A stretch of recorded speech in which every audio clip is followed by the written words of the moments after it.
Sir cyber cell को आपने एक लेटर लिखा है, क्या कुछ उस लेटर में लिखा गया?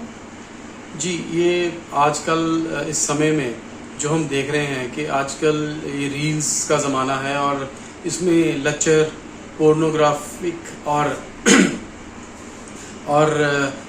गन कल्चर की वीडियोस बहुत अपलोड हो रही हैं। इसका बच्चों के ऊपर बहुत नेगेटिव इफेक्ट पड़ता है। 14 से 18 साल के बच्चे जो हैं वो इससे बहुत ज़्यादा प्रभावित होते हैं और ये देखने को भी मिला है कि जो ये इनका व्यूअरशिप बहुत बड़ी है। तो ये एक चिंताजनक बात है। इसको रोकना बहुत ज़रूरी है क्योंकि एक आंधी की तरह आया है। पिछले कुछ ही महीनों में हमने देखा है कि ये बहुत बढ़ चढ़ के इसकी वीडियोस आ रही हैं और इसके चक्कर में कुछ मर्डर भी हुए हैं, क्राइम भी हुए हैं। ये बहुत चिंता का विषय है और हमें इसकी रिगार्डिंग कंप्लेंट्स भी आ रही थी।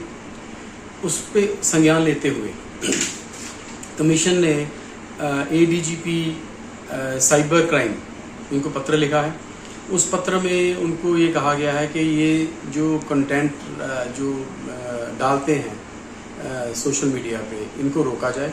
उसके लिए 4 पॉइंट्स बनाए गए हैं।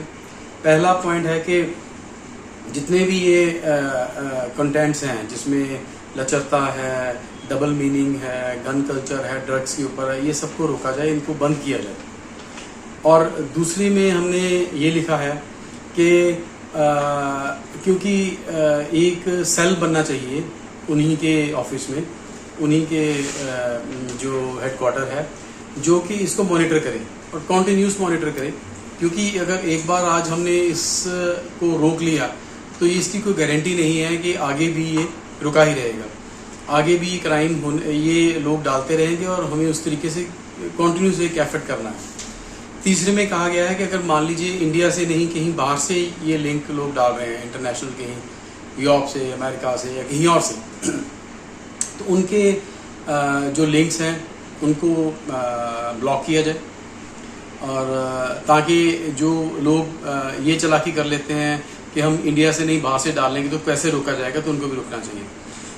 चौथा ये है कि जो लोग इस कार्य में पकड़े गए करते हुए, जिन्होंने ऐसी कुछ वीडियोस डाली जो कि हमारी सोसाइटी के लिए, बच्चों के लिए ठीक नहीं थी, उनके ऊपर जो कार्रवाई बनती है, जो धाराएं लगती हैं, चाहे वो IT की लगे, चाहे वो